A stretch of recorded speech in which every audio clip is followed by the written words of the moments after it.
Yes, people, it's your boy Cass, your host doing the most, and we're joined by a special guest. You want to reveal yourself? Oh, hi, Daps. Oh, hi. Oh, hi. It's not alive. Not alive. But yeah, look, Daps is here, and we're going to be talking about a little bit about the game. Probably some, for once, some criticisms, I think. Yeah. And probably some harsh truths to maybe get a little bit tribalistic, why not? You know what? Since not doing lives, I've been watching. Yeah. And I realise how much tribalism is a thing. Like, I have noticed by taking a step back how Arsenal can win a game in the last minute and they've scraped it. But then Liverpool can draw and it shows the mark of champions. So I do get what Arsenal fans are going on about. But same way, do you know what it is? What I've realised now is everything online, on YouTube, social media and all of that, it's not the real world, isn't it? It's just not the real world. And people have chest before games, no chest after games. And things don't make sense. Like for the last few weeks, I've seen City is still the favourites. But I don't really get why we're the favourites now. Like I said, if we drew to Liverpool, I can't see us winning the league. And I'll stick by it now. I mean, even more so after what we're about to talk to now, the game at the weekend. Still think we should be, and we are the favourites for the Champions League. I get that 100%. Yeah. I think we probably should be the favourites for the FA Cup as well. With Liverpool out of it now. But the league at the moment, yeah, especially after the weekend. Do you reckon Chelsea fans they might fancy their chances in the cup? Well, look, when we drew Chelsea and everyone's saying, oh, it's a foregone conclusion. Well, if you've drawn to a team twice in a season, I don't know how a third game can be a foregone conclusion. Chelsea at Wembley, not great. But it's certainly not for me. It's not a foregone conclusion. But we should be the favourites going into that. Even more so now with probably the league getting tougher and tougher. We've got 2 games before Madrid away. And I think, look, I said going into this game at the weekend against Arsenal that a draw is not good enough for either. And whoever loses the game is out of the title race. And I'll stick by that. A draw is not good enough for either of us. Look, can Manchester City still win the league? Yes, we can. Of course we can. All right, question is, do you believe they can win the league at this point? I don't think we'll win the league at the moment. I don't. I think because I'm looking at the games we have, the games Liverpool have, the games Arsenal have. Yeah. The fact Liverpool have how many point advantage is it now? 3? I think they got a 3. So they got a 2-point gap on Arsenal now. So that means 3 point on you. So, of course, right. With what, 8 games to go? Yeah, 9 games? 9 games, 8 or 9 games. So can Manchester City win the league? Of course we can. Look, we did this the first time we won the league against you lot. We've come from behind many times before. But I look at the Liverpool games at the moment and I look at Liverpool's hardest games and I think their hardest games are at home. No, you're right. No, you're definitely right on that part. But if we dive into a little bit into the Arsenal game against Man City, obviously you saw that, and let's be honest, it doesn't matter what we think. It depends on what the Arsenal fans think. But they have behaved with a point. Yes. Were they frustrated though? Yes. But you think about City's perspective rather than the Arsenal perspective. Yes, they part I'm not of happy us. with the point. Yeah, you're not happy with the point. Not at home, but I'm gonna say along the lines like when it came to your attacking display, even though they part the bus, it's not like City really offered much either. No, we didn't. Look, I first and foremost, I've always said the way to play against Manchester City, especially at the Etihad, is to be able to park the bus and do it fucking well, and then 2, you said that about us, counter fucking well, right? So parking the bus well, because ultimately if you park the bus but you can't do it well, then it's pointless. It's true. Arsenal yesterday parked the bus very fucking well. So if Arsenal fans see it as a criticism, me saying you parked the bus, then take it as a compliment that you parked it very fucking well. And you, like, honestly, Saliba and Gabriel, sensational. Ben White was very good. I think Tomiyasu done all right. Tomiyasu when he came on was good. I think Kivior in the first half was Bernardo had him on ice. Yeah, Bernardo had him on toast. But yeah, I think they played well. I think where Arsenal went wrong, unfortunately, and I actually think Arteta was doing the right thing with the way he went through the subs. I think he actually, he, first Partey and, was it Partey and Trossard first? Yeah. No, it wasn't. It was Partey and... So Partey came on about... No, it was Partey and Tomiyasu. Yeah, 65th minute. And they came on to counteract bringing on Doku and Grealish. Yeah, pretty right? much. And I think Kivior was, I'm not too sure if he picked up something during the game, Yeah, but it so looked like that. I thought Arteta did well bringing those subs on, then waiting a little bit longer, then Trossard, that one worried me, then Martinelli. And I thought, yeah, he's managing the subs well. But ultimately, Arsenal yesterday just didn't counter well. Like, they countered, to be frank with you, they didn't counter well at all. But they defended very, very well. Now, to win a league, I think you have to defend well. So I'll credit them on that. But I think from a City point of view, I always think that teams play better when they trust what is behind them. Right? Yeah, so if you have Ederson behind them, like Ortega, better shot stopper than Ederson better with his feet. And I think if we looked at the game yesterday, Ortega made some good saves, but at times he looked a little less comfortable with his feet as Ederson does. That makes your defenders then a little bit more weary, so slightly in a different position. Then you move to the midfielders. And I think the way City attacked yesterday looked like a team that were nervous of losing the ball and then being counted on. I agree on that part. It was a little bit safe, sideways even, and it was just waiting for your fullbacks. It's weird. Pep went through 3 systems I saw yesterday. He went through the 4-4-2, going sometimes into an expansive 4-3-3, you could say, traditional fullbacks. And then afterwards, Rico Lewis come on, he's still doing the same job, but then Bernardo keeps with the free roll, and then De Bruyne's positioning goes really central at this point. And then basically what I saw was Vardy wasn't as attacking, and then Lewis was doing a lot of it. And it was just like, okay, so is it one side you're going to go down? And then in the end, he abandoned it. It's weird because he abandoned it towards the 35th minute, because I'd done a replay of the whole game and I was going through it. I was like, okay, I'll watch segments. And then all of a sudden, the right-hand side, he said, you know what, Lewis, tuck in where Bernardo was, pretty much in the inside, occupying the left back, and let Vardy it was just always going down the left, abandon that. And it was just like literally all central in the end. It's like, it was a clusterfuck.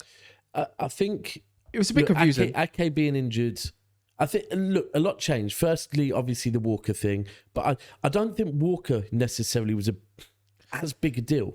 No, you didn't need him. I think Stones being there would have been the game changer, because then Stones, exactly, and that would have then pushed maybe Akanji out to right back and everything would have been fine. Then when Ake gets injured, it's just another, for fuck's sake, I think it's the fact that Rico got chosen over Stones. Underrated in the air, isn't he, Ake, isn't it? For someone that's about 5'11", 6'4". I thought Ake was having a good game. I thought Vardy had a good game, full stop. But then we move up forward. Yeah, and that look, this is where the issue is, and this is something I really want to speak on now. And I know that everyone will say you can't drop Kevin De Bruyne. You cannot drop Kevin De Bruyne, right? And if you even talk of dropping Kevin De Bruyne, then are you being disrespectful to a legend? Yeah. Now, first and foremost, anyone that knows Manchester City since 2012 or whenever, right? This is what we've done. We've got rid of players at the right time. Right, we show them the love. We let them go on a free. Now, I'm not saying Kevin De Bruyne should go on a free. No, I'm not saying get rid of him yet. But what I am saying is he's 33 in June, right? So when people doing the comparisons with, I saw Cams do the whole, I've never seen Lampard dragged, I've never seen Gerrard dragged, and all that type of stuff in a crucial game. Gerrard went to the MLS when he was 34. Lampard went to the MLS and then to City as a kind of bit part player. City group, basically. When he was 34, 35. Kevin De Bruyne is 33, and I'm pretty certain he's had more injuries in his career than both of those two. Probably, we have to understand that, look, Kev is still going to continue to be a game changer, but we can't expect him to play 90 minutes week in, week out. It's time to phase him out. Especially when one of the best part of De Bruyne's games is driving at defences, right? He's 33 in June, so we have to understand that. Now, here's the issue, that what we seem to be doing is Foden has had a sensational season playing in the 10 role or a central role, right? Yeah, we watched a lot of them games together and we were saying it. Do you remember? A lot of them, yeah. And if we talk about game changers, he's been a game changer in a lot of games in that exact Well, that's where position. he got a lot of his goals and assists, other than Man United. We look at the Everton game, we look at the Brentford game, we look at the Man United game. And then we see when, and here's the thing, and then we look at De Bruyne, some of De Bruyne's best games since he's come back from injury. Newcastle came on as a sub and impacted the game. So for me, look, if there is a way that we can play Kev and Foden, no problem. But I don't think it can become a part of, okay, to play Kev, let's push Foden out wide left. Because the minute we push him out wide left or wide right, we get a performance like yesterday where ultimately he's not impacting the game. No, I agree with you. Like, I think you know what it is? When a player is giving you such good time, you would know this, David Silvers and everything. Yeah. It's that part of phasing them out that I think even guys in the comments, you should be able to agree on this if you was obviously old enough to know, even for your own players, it's hard to accept it. Because it's such a good player it's monumental. We're talking about one of the best midfielders Premier League seen. It's romance. Yeah, but it's not his time no more. It's time to hand over the keys. Look, the thing is, I used to be one of the first to say it a couple of years back, where if De Bruyne is on the pitch and De Bruyne has not had a good game, but we're 1-0 down or it's 1-0 and we need a goal, you don't bring De Bruyne off because he can change that game. But here's the thing. We've seen Foden do that all season. That's the reason why we can start Foden and maybe rest De Bruyne. And no, if all of a sudden it gets to the 60th, 65th, 70th minute, we still need a goal, the game is stretched, legs are tired, bring on an aging De Bruyne, and De Bruyne can still be the game changer. Look, you can't take a pass away from a player. You can't take a goal away from a player. You can take legs away from the player. So to counteract that, give him less game time. But I do understand from Pep's point of view, it's probably a case of, I don't want to piss De Bruyne off to a point where he goes in the summer. There's another one that we was talking about, Erling Haaland. He has not been on fire form, and I'm sorry, people. Do smash a like, by the way. It's important. We haven't asked once, but if you can, RG. Haaland, that game should have been hooked. So here's the thing, right? I've seen and heard a lot on, whether it be on other channels, whether it be on the radio, people over recent weeks talking about Haaland's performances, right? Now, and I'm not meaning goals. His performances. And I disagree with most of them. That I actually think Haaland's performances off the ball and away from goals has been better than people make out. I think he does drop deep. He does get involved. He does win the ball back. He does hold up the play well. And I think he does also bring other players into the play well. However, talking on yesterday from an right. Should have been hooked. In front of goal, poor. Selfless runs, poor.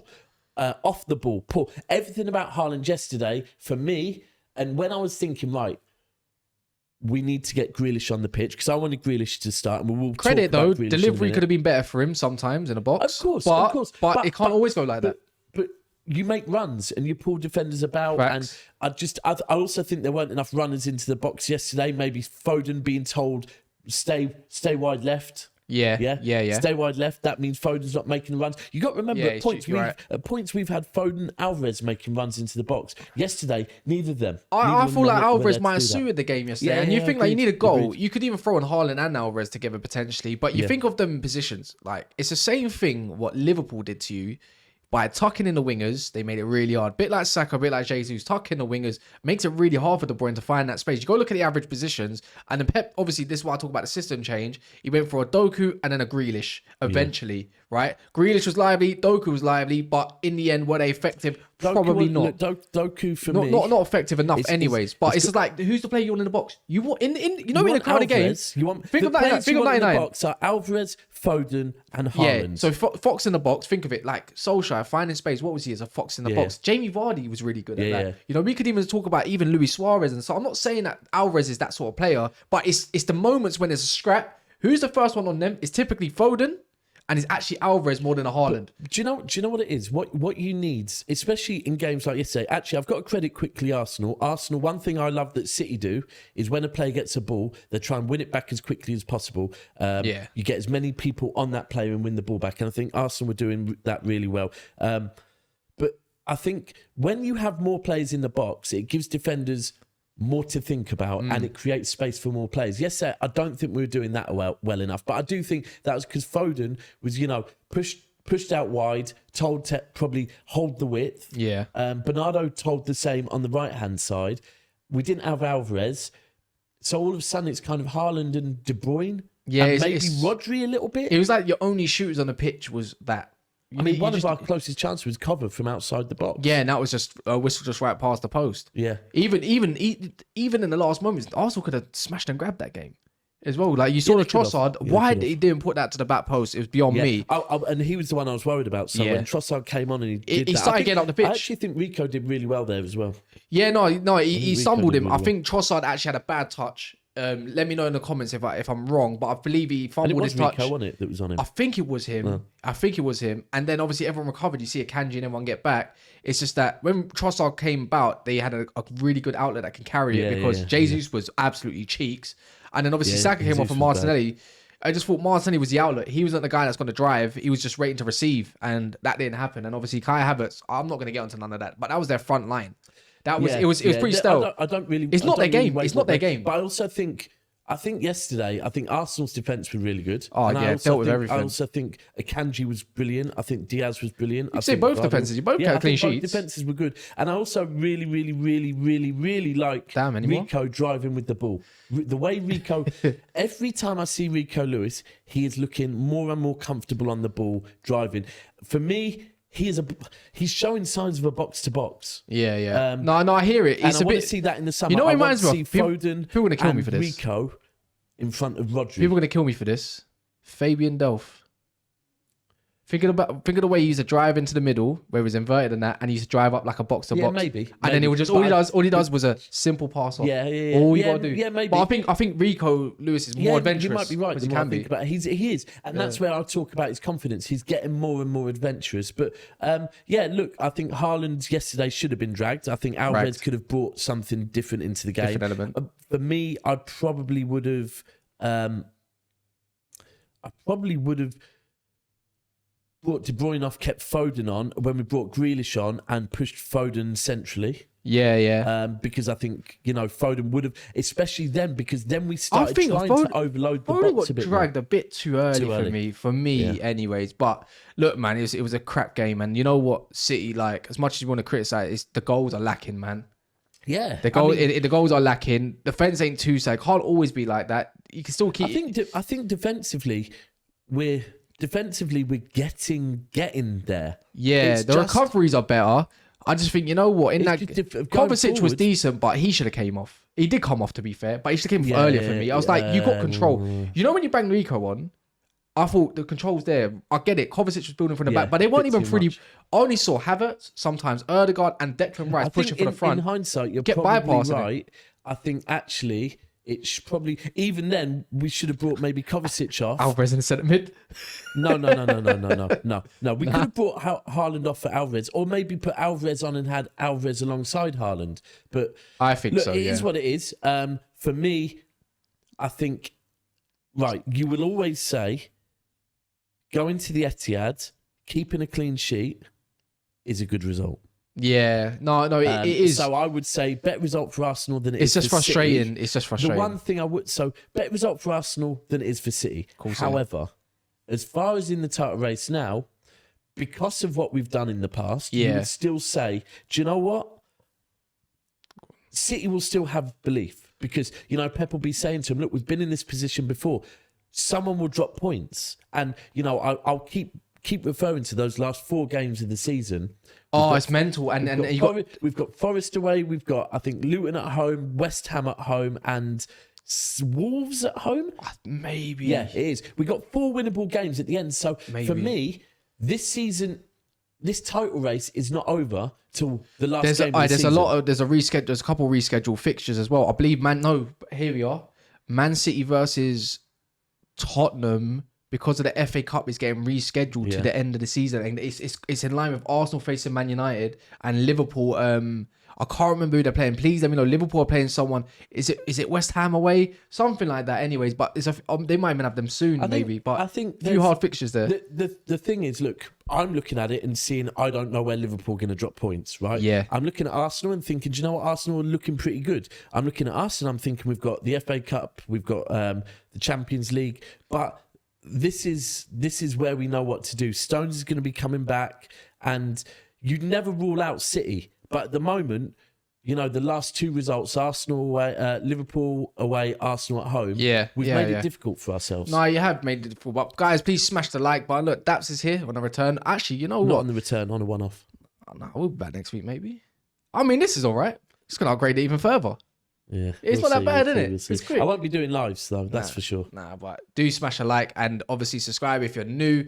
If you do like these kind of talks, might get them done even further. Like, as in, might invite someone in the future. Who knows? It depends what we got cooking up, but it all depends. Anyways, in a bit.